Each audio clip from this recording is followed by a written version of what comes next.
नमस्कार, स्वागत है आप सभी का सुबह 9 बजे की खबरों के साथ। मैं हूं प्रीति। आइए एक नजर डाल देते हैं हेडलाइंस पर। जयललिता 5वीं बार बनेंगी तमिलनाडु की मुख्यमंत्री। आम सहमति से चुनी गई विधायक दल के नेता। शपथ ग्रहण कल। पनीर सेल्वम का मुख्यमंत्री पद से इस्तीफा।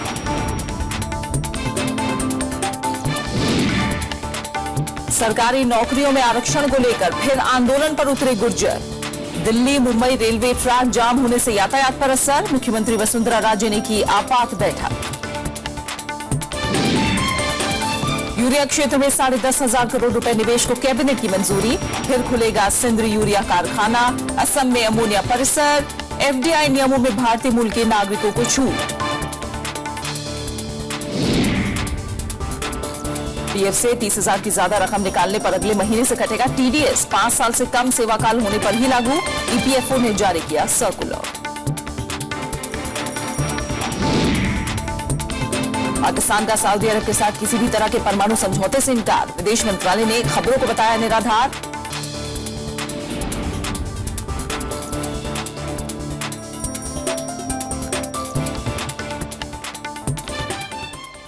एआईएडीएम के प्रमुख जयललिता एक बार फिर से तमिलनाडु की मुख्यमंत्री बनेंगी। चेन्नई में पार्टी विधायकों की बैठक में उन्हें सर्वसम्मति से विधायक दल का नेता चुन लिया गया है। जयललिता कल सुबह 11 बजे मुख्यमंत्री पद की शपथ लेंगी। जयललिता के विधायक दल के नेता चुने जाने के बाद ओ पनीर सेल्वम ने मुख्यमंत्री पद से इस्तीफा दे दिया है, जिसे राज्यपाल ने मंजूर कर लिया है। यह 5वां मौका होगा जब जयललिता तमिलनाडु की मुख्यमंत्री का पदभार संभालेंगी। माना जा रहा है कि जयललिता चेन्नई के आर.के. नगर विधानसभा सीट से चुनाव लड़ेंगी। इस सीट से एआईएडीएम के विधायक पी वेत्रिवेल रविवार को इस्तीफा दे चुके हैं। पिछले साल 27 सितंबर को बेंगलुरु की विशेष अदालत ने जयललिता को आय से अधिक संपत्ति के मामले में दोषी पाया था, जिसके बाद उन्होंने मुख्यमंत्री पद से इस्तीफा दे दिया था। लेकिन 11 मई को कर्नाटक हाईकोर्ट ने जयललिता को इस मामले में बरी कर दिया। इस बीच जयललिता को तमिलनाडु का फिर से मुख्यमंत्री बनने से रोकने के लिए गुरुवार को सुप्रीम कोर्ट में एक याचिका दायर की गई। याचिका अधिवक्ता जीएस मणि ने दायर की है। इस याचिका में मांग की गई है कि जब तक सुप्रीम कोर्ट इस मामले में फैसला नहीं दे देता, तब तक जयललिता को फिर से मुख्यमंत्री बनने से रोका जाए। छत्तीसगढ़ में 18 महीने पुरानी रमन सिंह सरकार का पहला कैबिनेट विस्तार आज होगा। शपथ ग्रहण समारोह राजभवन में सुबह 11 बजे होगा। मुख्यमंत्री रमन सिंह ने 17 मई को दिल्ली में बीजेपी अध्यक्ष अमित शाह से मुलाकात की थी। माना जा रहा है कि कैबिनेट विस्तार में शामिल किए जाने वाले नाम को लेकर रमन सिंह ने अमित शाह से बात की थी। रमन सिंह ने कल पार्टी प्रदेश अध्यक्ष धर्मलाल कौशी, मंत्रियों, पार्टी विधायकों के अलावा आला नेताओं से मुलाकात की, जहां कैबिनेट विस्तार को अंतिम रूप दिया गया। कैबिनेट विस्तार में कितने मंत्रियों को जगह मिलेगी, इसका खुलासा नहीं किया गया है। जनता परिवार की आज दिल्ली में समाजवादी पार्टी के प्रमुख मुलायम सिंह यादव के आवास पर बैठक होनी है। हालांकि बैठक से पहले दलों के बीच मतभेद साफ नजर आ रहे हैं। आरजेडी नेता लालू प्रसाद यादव ने बिहार के पूर्व मुख्यमंत्री जीतन राम मांझी को 6 दलों वाले महागठबंधन का हिस्सा बनाने की वकालत की है, जिसने जेडीयू को नाराज कर दिया है। लालू यादव का मानना है कि बीजेपी के खिलाफ महागठबंधन में मांझी कारगर साबित हो सकते हैं, लेकिन जेडीयू को मांझी किसी कीमत पर बर्दाश्त नहीं है। हालांकि 6 दलों वाले जनता परिवार के विलय का मामला भी काफी वक्त से लटकता रहा है और नीतीश कुमार की मांग पर ही बतौर अध्यक्ष मुलायम सिंह यादव ने यह विलय समिति की बैठक बुलाई है। जेडीयू बिहार चुनाव के पहले विलय चाहता है, लेकिन हाल में समाजवादी पार्टी के रुख से बिहार चुनाव के पहले विलय खटाई में पड़ता दिख रहा है। सरकारी नौकरियों में 5% आरक्षण को लेकर राजस्थान में गुर्जरों ने एक बार फिर आंदोलन शुरू कर दिया है। आंदोलनकारियों के रेल ट्रैक को जाम करने से रेल यातायात पर असर पड़ा है। इससे पहले कल गुर्जरों ने दिल्ली मुंबई रेलवे ट्रैक को जाम कर दिया था, जिस वजह से ट्रेनों की आवाजाही पर खासा असर पड़ा। वहीं कई ट्रेनों के मार्गों को बदलना पड़ गया। राजस्थान गुर्जर आरक्षण संघर्ष समिति के अध्यक्ष कर्नल किरोड़ी सिंह बैंसला के नेतृत्व में यह प्रदर्शन हो रहा है। उनकी मांग है कि गुर्जरों को 5% आरक्षण दिया जाए। बैंसला का कहना है कि जब तक उनकी मांगे नहीं मानी जाएंगी, वो रेल पटरियों से नहीं उठेंगे। पॉलिटिकल विल किस मामले में? पॉलिटिकल विल नहीं और समझौते होते हैं, वार्ताएं होती हैं, फिर हम ट्रेड पे आते हैं। तो अब के हमने आर पार की लड़ाई लड़ने का दृढ़ निश्चय कर लिया। हम यहाँ से जब जाएंगे जब हमारा परमानेंट कोई व्यवस्था हो जाएगी। केंद्रीय कैबिनेट की बैठक में कई अहम फैसले लिए गए हैं। इसमें झारखंड के बंद पड़े सिंदरी यूरिया कारखाने को फिर से शुरू करने और असम के नामरूप में नया कारखाना लगाने का फैसला लिया गया है। साथ ही सरकार ने भारतीय मूल के नागरिकों के लिए प्रत्यक्ष विदेशी निवेश के नियमों में ढील देने का भी फैसला किया है। 2002 से बंद पड़े झारखंड के Sindri fertiliser corporation India limited को केंद्र सरकार फिर से चालू करेगी, जिसमें 6,000 करोड़ रुपए का निवेश होगा। प्रधानमंत्री नरेंद्र मोदी की अध्यक्षता में गुरुवार को हुई कैबिनेट की अहम बैठक में इस प्रस्ताव को मंजूरी दी गई। कैबिनेट ने असम के नामरूप में नया अमोनिया यूरिया कारखाना लगाने को भी मंजूरी दे दी। इस पर 4500 करोड़ रुपए खर्च होंगे। 5,500 करोड़ रुपए के लागत में 13 लाख मीट्रिक टन यूरिया उत्पादन करने का उस संयंत्र को हम शुरू करने वाले हैं। ब्रह्मपुत्रा वैली फर्टिलाइजर कॉर्पोरेशन को रिवाइव करने का, रिस्ट्रक्चर करने का एक महत्वपूर्ण निर्णय केंद्रीय मंत्रिमंडल ने आज लिया है। सरकार ने प्रवासी भारतीयों, भारत के विदेशी नागरिकों और भारतीय मूल के लोगों के लिए प्रत्यक्ष विदेशी निवेश के नियमों में ढील देने का फैसला भी किया। इसका मकसद देश में पूंजी प्रवाह बढ़ाना है। इसके तहत एनआरआई, ओसीआई और पीआईओ के निवेश को अब घरेलू निवेश माना जाएगा और इस पर प्रत्यक्ष विदेशी निवेश यानी एफडीआई की सीमा लागू नहीं होगी। इसके अलावा कैबिनेट ने पीएसएलवी प्रक्षेपण कार्यक्रम को आगे बढ़ाने को भी मंजूरी दी। इसके तहत 2017 से 2020 के दौरान 15 प्रक्षेपण कार्यक्रम पूरे किए जाएंगे। इसके लिए करीब 3,000 करोड़ रुपए की जरूरत होगी। विशाल दहिया, राज्यसभा टीवी। दिल्ली में जारी गतिरोध के बीच कल बीजेपी के प्रतिनिधिमंडल ने राष्ट्रपति से मुलाकात की। इस मुलाकात के बाद माना जा रहा है कि केंद्र जल्द ही इस विवाद को सुलझाने की पहल कर सकता है। इस बीच उप मुख्यमंत्री मनीष सिसोदिया ने कहा है कि दिल्ली में ट्रांसफर पोस्टिंग इंडस्ट्री काम करती है और हमने इस पर रोक लगा दी है। नियमों की स्पष्टता की मांग तेज हो गई है। आईएएस एसोसिएशन की बैठक में सीएम और एलजी के बीच विवाद को दुर्भाग्यपूर्ण बताया गया। बैठक में तय किया गया कि अधिकारी इस विवाद में पक्षकार बनने से बचें। 2016 में जो सुप्रीम कोर्ट ने फैसला किया था कि सिविल सर्विसेज बोर्ड बनाया जाए, उसको इमीडिएटली दिल्ली के लिए बनाया जाए और उसको सुचारू रूप से काम करने दिया जाए, ताकि एक इंडिपेंडेंट सिविल सर्विसेज बोर्ड पे इस टाइप के मामले जिसमें इतनी कला रही है पिछले 3-4 दिनों में या थोड़े कुछ महीनों में, वो खत्म की जा सके। इस बीच उप मुख्यमंत्री मनीष सिसोदिया ने ये कहकर नौकरशाहों को और भी नाराज कर दिया कि दिल्ली में ट्रांसफर पोस्टिंग की इंडस्ट्री चल रही है। हम वही कर रहे हैं जो संविधान में लिखा हुआ है, उसके अलावा हम कुछ नहीं कर रहे हैं और संविधान ने मंत्रियों को, मुख्यमंत्री को जो अधिकार दिए हैं हम उन्हीं का इस्तेमाल कर रहे हैं। जानकारों का मानना है कि बातचीत से ही इस विवाद का हल निकल सकता है।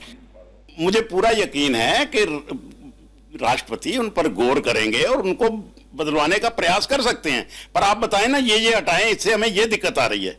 जो बेसिक व्यवस्था है वो तो कोई नहीं बदल सकता। हर एक यूनियन टेरिटरी में जो चुनाव आता है आदमी, चाहे वो चीफ मिनिस्टर हो, एमपी हो, जो भी हो, उसके अनुसार पावर उसके हाथ पे आनी चाहिए, क्योंकि वो जनता का प्रतिनिधि है। इस विवाद के बीच गुरुवार को बीजेपी नेता भी राष्ट्रपति से मिलने पहुंचे। दिल्ली सरकार ने अपने अधिकारियों को राय दी है कि वे उपराज्यपाल सचिवालय से आए हर आदेश को आंख मूंद कर न माने। इससे पहले मुख्यमंत्री, एलजी और गृह मंत्री समेत कई नेता राष्ट्रपति से मिलकर अधिकारों की इस लड़ाई में हस्तक्षेप की मांग कर चुके हैं। अनु दीवान, राज्यसभा टीवी। केंद्र सरकार का 1 साल पूरा होने पर बीजेपी गरीबों से जुड़ी योजनाओं पर ज्यादा जोर देने जा रही है। पार्टी ने इसके लिए केंद्रीय मंत्रियों से लेकर तमाम मोर्चों की जिम्मेदारी भी तय कर दी है। दूसरी तरफ कांग्रेस ने भी 26 मई तक सरकार की योजनाओं की हकीकत जनता के सामने लाने का दावा किया है। बीजेपी नरेंद्र मोदी सरकार की उन योजनाओं का प्रचार ज्यादा करेगी जो गरीबों के कल्याण से जुड़ी हैं। इन योजनाओं में जनधन योजना, बीमा सुरक्षा योजना, बेटी बचाओ बेटी पढ़ाओ और अटल पेंशन योजना प्रचार के केंद्र में रहेंगी। पार्टी इस प्रचार के जरिए मोदी सरकार पर गरीब विरोधी होने के आरोपों का जवाब देगी। पार्टी का लक्ष्य कम से कम उन लोगों तक पहुंचने का होगा जो हाल ही में उसके सदस्य बने हैं। सामाजिक सुरक्षा की योजनाओं की मैं आपसे बात करता हूं, 92% लोग अनऑर्गेनाइज सेक्टर में काम करते हैं। मोदी सरकार ने उनके लिए अटल पेंशन योजना चलाई है। 1000 रुपया साल का जमा कराओ, 60 साल के बाद 1000 रुपया। पार्टी का दावा है कि मोदी सरकार आने के बाद देश में आर्थिक हालात बदले हैं। इसके साथ ही दुनिया भर में भारत के बारे में राय बदली है। लेकिन पार्टी को इस अभियान में मोदी सरकार पर उद्योगपतियों के दोस्त होने के आरोपों का जवाब भी देना होगा। हालांकि कांग्रेस का आरोप है कि सरकार ने इस एक साल में अपने वादे पूरे नहीं किए है कि प्रचार में, शब्दावली में, वक्तव्यों में, ऑरेटरी में ये T20 से भी ज्यादा अधिक अच्छे छक्के और चौके लगाते हैं और अब वही देख रहे हैं आप, प्रचार। लेकिन प्रचार के साथ साथ जब कार्यान्वित करने की ठोस जमीनी सच की बात आती है तो ये टेस्ट मैच तो दूर, अबैंडन टेस्ट मैच बना देते हैं इसको। 26 मई को सरकार के एक साल पूरा होने पर पार्टी के वरिष्ठ नेता और मंत्री देश के अलग अलग शहरों में प्रेस कॉन्फ्रेंस करेंगे। इसकी शुरुआत 22 मई को वित्त मंत्री अरुण जेटली दिल्ली से करेंगे। सरकार संवाद नाम की एक पुस्तिका भी निकाली जाएगी जिसे पार्टी के 10 करोड़ सदस्यों तक पहुंचाने का लक्ष्य है। श्याम सुंदर, राज्यसभा टीवी। नेट निरपेक्षता के मुद्दे पर संसद की स्थायी समिति अपनी सिफारिशें जल्द ही संसद में पेश करेगी। इस मुद्दे पर स्थायी समिति ने टेलीकॉम कंपनियों के प्रतिनिधियों के अलावा कई पक्षों के साथ कल बैठक की। नेट निरपेक्षता के मुद्दे पर ग्राहकों के हितों को सुनिश्चित करने के लिए सूचना प्रौद्योगिकी संबंधी स्थायी समिति सभी संबंधित पक्षों से चर्चा कर रही है। इस सिलसिले में गुरुवार को समिति के अध्यक्ष अनुराग ठाकुर की अगुवाई में बैठक की गई। इसमें वोडाफोन, एयरटेल और आइडिया जैसी टेलीकॉम कंपनियों के प्रतिनिधि शामिल हुए। पार्लियामेंट का पूरा हक बनता है सवाल पूछने के लिए और उस तौर से हम लोग आए हुए हैं यहाँ पे उन सवालों का जवाब देने के लिए। अब जैसे ही कमेटी उचित समझते हों और हमें दोबारा बुलाना है अगले हफ्ते में, अगले महीने में, जब भी, हम लोग तो तैयार हैं। संसद के बजट सत्र में नेट निरपेक्षता खत्म करने की कोशिशों की निंदा तमाम दलों ने की थी। समिति के सदस्य पी करुणाकरण ने स्पष्ट किया कि नेट निरपेक्षता के मामले पर समिति के सदस्यों में एक राय है। We have made an agenda on this issue and we have given notices to the stakeholders. This IT committee has taken this issue first. Then it has become an issue. In the Rajya Sabha there was the calling attention. In Lok Sabha there is 193. So that discussion is going on. The main issue with regard to this is that the common people has to get the benefit. दरअसल net निरपेक्षता में internet service provider की ओर से बिना भेदभाव के सभी website पर जाने की आजादी शामिल है। दूरसंचार नियामक ट्राई ने इस मुद्दे पर बहस के लिए पिछले दिनों परामर्श पत्र जारी किया था। हालांकि सरकार संसद में साफ कर चुकी है कि वो बिना भेदभाव के सबको इंटरनेट सेवाएं मुहैया कराने के लिए प्रतिबद्ध है। प्रणव गोस्वामी, राज्यसभा टीवी। रक्षा मंत्री मनोहर पर्रिकर जम्मू कश्मीर की सुरक्षा स्थिति की समीक्षा के लिए आज से राज्य के 2 दिन के दौरे पर हैं। इस दौरान रक्षा मंत्री लेह में पाकिस्तान से लगती नियंत्रण रेखा और चीन से लगती वास्तविक नियंत्रण रेखा के सुरक्षा हालात की जानकारी लेंगे। इसके बाद मनोहर पर्रिकर श्रीनगर जाएंगे, जहां वो राज्यपाल एनएन वोहरा और मुख्यमंत्री मुफ्ती मोहम्मद सईद के साथ बैठक करेंगे। अगले दिन रक्षा मंत्री जम्मू के पुंछ सेक्टर में अग्रिम चौकियों पर भी जाएंगे। पिछले साल नवंबर में रक्षा मंत्रालय का पदभार संभालने के बाद पर्रिकर की जम्मू कश्मीर की यह दूसरी यात्रा है। केंद्र सरकार ने साफ किया है कि जम्मू कश्मीर के अलगाववादी नेता सैयद अली शाह गिलानी के पासपोर्ट का आवेदन अधूरा है। विदेश मंत्रालय के प्रवक्ता विकास स्वरूप ने बताया कि गिलानी की तरफ से सौंपे गए आवेदन में शुल्क अदा नहीं किए गए हैं, साथ ही बायोमेट्रिक ब्यौरे और फोटोग्राफ भी नहीं सौंपे गए हैं। ऐसे में गिलानी के आवेदन पर मौजूदा स्वरूप में कार्यवाही नहीं की जा सकती। इस बीच रक्षा मंत्री मनोहर पर्रिकर ने कहा है कि गिलानी को पासपोर्ट के लिए आवेदन करने की वजह खातिर राष्ट्रीयता वाले कॉलम में भारतीय लिखना होगा। और इससे पहले गृह मंत्रालय ने कहा था कि जम्मू कश्मीर के अलगाववादी नेता सैयद अली शाह गिलानी के पासपोर्ट के मामले में नियमों के मुताबिक फैसला लिया जाएगा। गृह मंत्रालय का यह बयान ऐसे वक्त में आया जब इस मामले में राज्य की पीडीपी बीजेपी सरकार के रुख अलग अलग हैं। हालांकि कांग्रेस और नेशनल कॉन्फ्रेंस जैसे विपक्षी दलों ने बीजेपी और पीडीपी पर राजनीति करने के आरोप लगाए हैं। हुर्रियत के अलगाववादी नेता सैयद अली शाह गिलानी के पासपोर्ट के विवाद के बीच गृह मंत्रालय ने साफ किया है कि पासपोर्ट के आवेदन की जांच गुण दोष के आधार पर होगी। Same verifications, whether they be the security verifications or the intelligence verifications, will be applicable to Mr. Gilani as to anybody else. And therefore, anything found objectionable would be applicable to him as much to anybody else. लेकिन इस मुद्दे पर जम्मू कश्मीर की PDP और BJP की सरकार में मतभेद साफ नजर आ रहे हैं। कश्मीर में जो है वो आप पाकिस्तान के झंडे लहराएंगे, आप अलगाववाद की भाषा बोलेंगे, आप कहेंगे कि कश्मीर को भारत से अलग करो, हिंदुस्तान मुर्दाबाद करेंगे, अलगाववाद और आतंकवाद जिंदाबाद करेंगे, ये चल नहीं सकता। Non-issue, in fact, it was, I don't know, some vested interest wanted to make an issue out of it. हालांकि विपक्षी दलों का कहना है कि राजनीतिक फायदे के लिए इस विवाद को बेवजह उलझाया जा रहा है। The MOS home has clearly given the indication that this is purely an opportunistic call for political survival.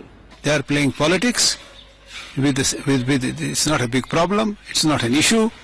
He was asking for the passport, and this is absolutely foolish. दरअसल गिलानी को सऊदी अरब जाना है और इसीलिए उसने पासपोर्ट के लिए online आवेदन किया है। अलगाववादी नेता गिलानी का पासपोर्ट 1981 में जब्त कर लिया गया था, लेकिन 2007 में चिकित्सा कारणों से अमेरिका जाने के लिए तत्कालीन प्रधानमंत्री मनमोहन सिंह ने उन्हें 1 साल के लिए तत्काल पासपोर्ट मुहैया कराया था। Bureau report, Rajya Sabha TV. और फिलहाल यहाँ रुक रहे एक छोटे से ब्रेक के लिए, जल्द वापस लौटेंगे।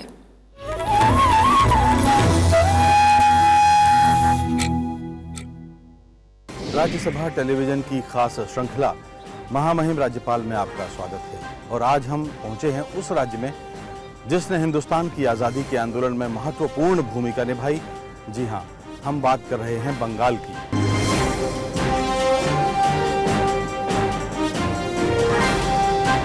विधायक और सांसद का सम्मान समाज में इसीलिए कम हो रहा है क्योंकि वह अपने आचरण से, अपने व्यवहार से अपनी मर्यादा को सुरक्षित नहीं रख पा रहा है। इस देश के अंदर अनिवार्य मतदान की आवश्यकता है और जो व्यक्ति मतदान न करे उसके ऊपर आर्थिक दंड। जब नॉमिनेशन फाइल करके शाम को आए तो पिताजी ने कहा कि बेवकूफ कहीं का, अब वकालत थोड़ी थोड़ी चलने लगी है तो तुझे राजनीति में जो है चुनाव लड़ने की बात कहाँ से दिमाग आ गई। महामहिम राज्यपाल में इस बार पश्चिम बंगाल के राज्यपाल केसरीनाथ त्रिपाठी से मुलाकात, सिर्फ राज्यसभा टीवी पर।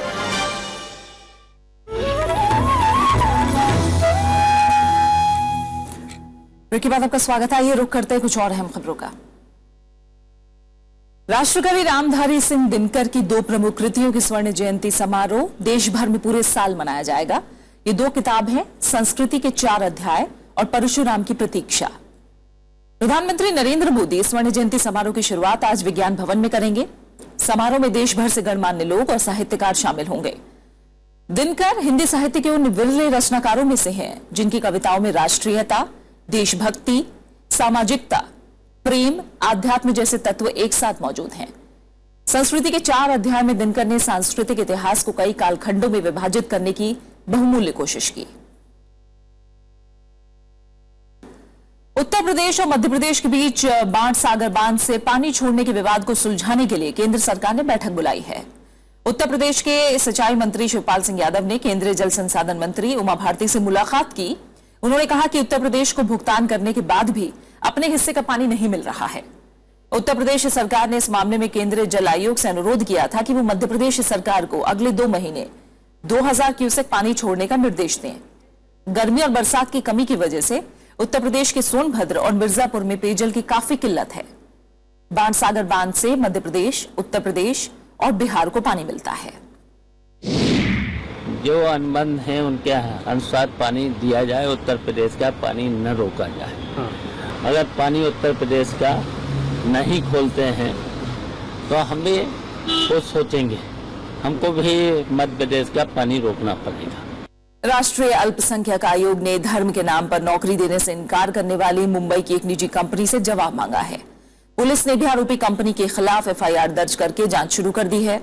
विवाद बढ़ने पर कंपनी ने खेद जताया है। ये है मुंबई के जिशान अली खान। MBA कर चुके जिशान ने शहर की हरिकृष्णा एक्सपोर्ट कंपनी में नौकरी के लिए आवेदन किया था, लेकिन कंपनी ने आवेदन खारिज करते हुए जवाब भेजा कि उनके यहाँ एक खास धर्म के लोगों को नौकरी नहीं दी जाती।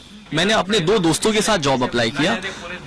मेरे 2 दोस्तों का एप्लीकेशन एक्सेप्ट हो गया, लेकिन मेरा एप्लीकेशन इस वजह से रिजेक्ट हुआ क्योंकि मैं मुसलमान हूँ। मुझे एप्लीकेशन ईमेल में ऐसा लिखा गया कि आप मुसलमान हैं, हम मुसलमानों को नौकरी नहीं देते।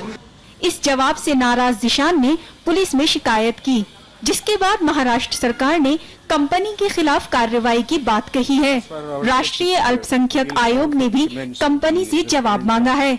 अगर यहाँ किसी लड़के को वो मुस्लिम है इसलिए नौकरी नहीं देने के लिए उसको बोल दिया जाता है तो ये बड़ी दुर्भाग्यपूर्ण घटना है।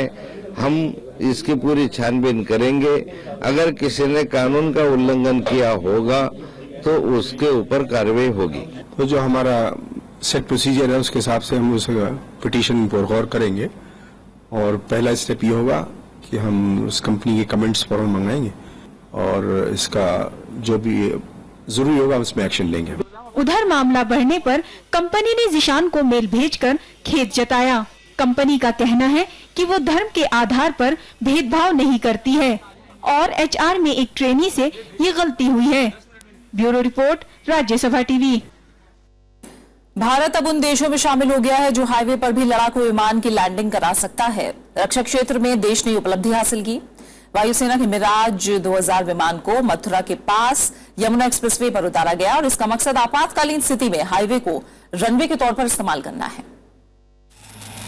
मिराज 2000 लड़ाकू विमान जैसे ही गुरुवार को मथुरा के पास यमुना एक्सप्रेसवे पर उतरा, वायुसेना ने एक नई उपलब्धि हासिल कर ली। भारतीय वायुसेना ने कहा है कि वो अब राष्ट्रीय राजमार्गों पर भी युद्धक विमानों की आपातकालीन लैंडिंग पर विचार कर रही है। There are plans for the future कि और ऐसे स्ट्रेच आइडेंटिफाई किए जाएं, कुछ और एक्सप्रेस हाईवेज आइडेंटिफाई किए जाए जहां पे इस तरह की अगर इमरजेंसी में जरूरत पड़े तो इस तरह की लैंडिंग की जा सकती है। इस अभ्यास के लिए वायुसेना के आगरा केंद्र ने तैयारियां की थी। इसके लिए हवाई यातायात नियंत्रण, सुरक्षा सेवा, बचाव वाहन, पक्षी निकासी दलों जैसी सुविधाएं तैयार की गईं। जानकारों के मुताबिक इससे लड़ाकू विमानों को दुश्मनों की मिसाइल से बचाया जा सकता है। During war, when you have to disperse your aircraft at various places where the enemy cannot reach it, or probably you are running short of runway, or you are trying to save the distance into the enemy territory, you want to decrease your flying time, so you place aircraft on various runways and all close to the border. कई देश आपात स्थिति में सड़क को runway के तौर पर इस्तेमाल करते हैं। इसके लिए रोड रनवे टेस्ट किया जाता है, जिससे पता चलता है कि किन सड़कों पर विमान उतारा जा सकता है। Bureau report, Rajya Sabha TV. Retirement body कर्मचारी भविष्य निधि संगठन यानी EPFO अगले महीने से कुछ मामलों में PF निकालने पर TDS यानी टैक्स डिडक्शन एट सोर्स काटेगा। ये TDS 30,000 से ज्यादा की रकम और कर्मचारी के 5 साल से कम कार्यकाल की स्थिति में ही कटेगा। EPFO की तरफ से जारी सर्कुलर में कहा गया है कि फाइनेंस एक्ट 2015 में प्रोविडेंट फंड से निकाले जाने वाली राशि के सिलसिले में एक नई धारा 192A जोड़ी गई है। यह प्रावधान 1 जून 2015 से लागू होगा। इसमें कहा गया है कि अगर कोई कर्मचारी अपने 5 साल से कम सेवा काल के दौरान PF खाते से रकम निकालता है और इस रकम की राशि 30,000 से ज्यादा है तो इस पर TDS काटा जाएगा। सर्कुलर के मुताबिक पैन नंबर देने पर TDS 10% की दर से काटा जाएगा। हालांकि फॉर्म 15G या 15H जमा करने वाले पर TDS नहीं लगेगा। ये फॉर्म इस बात की घोषणा करते हैं कि EPFO से PF खाते से निकाले गए रकम मिलने के बाद भी सदस्य की कुल सालाना आय कर योग्य नहीं है। अगर कोई सदस्य पैन नंबर या फॉर्म 15G या 15H जमा नहीं करता तो उस पर 34.6% की दर से TDS काटा जाएगा।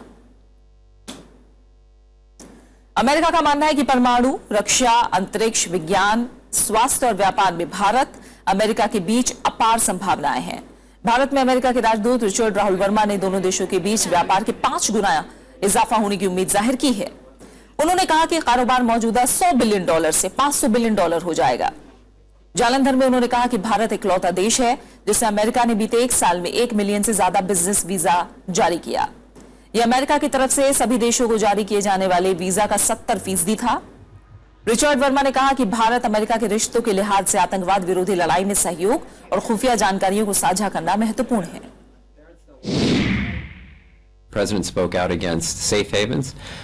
He talked about the perpetrators of the Mumbai attacks being brought to justice. These are all very strong statements that he made and will continue to be a priority for us as we move forward in this, in our security relationship with India. Counterterrorism cooperation, intelligence sharing are very important parts of this relationship. Pakistan सरकार ने Saudi अरब को परमाणु हथियार बेचने संबंधी खबरों को नकार दिया है। पाकिस्तान विदेश मंत्रालय के प्रवक्ता काजी खलीलुल्लाह ने अखबार में छपी इस खबर को पूरी तरह से निराधार बताया। उन्होंने कहा कि सऊदी अरब और पाकिस्तान के बीच परमाणु हथियारों को लेकर किसी भी तरह का कोई समझौता नहीं हुआ है। उन्होंने कहा कि पाकिस्तान का परमाणु कार्यक्रम उसकी खुद की सुरक्षा के लिए और न्यूनतम प्रतिरोध के लिए है। लंदन में संडे टाइम्स अखबार ने हाल ही में सूत्रों के हवाले से खबर प्रकाशित की थी कि सऊदी अरब ने पाकिस्तान से तैयार परमाणु हथियार खरीदने के संबंध में सामरिक फैसला लिया है।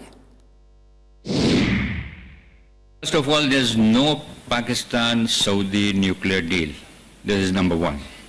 Number two, we have seen media reports, including in Sunday Times, about Saudi Arabia wanting to acquire nuclear weapons from Pakistan. Well, we reject the report carried by Sunday Times.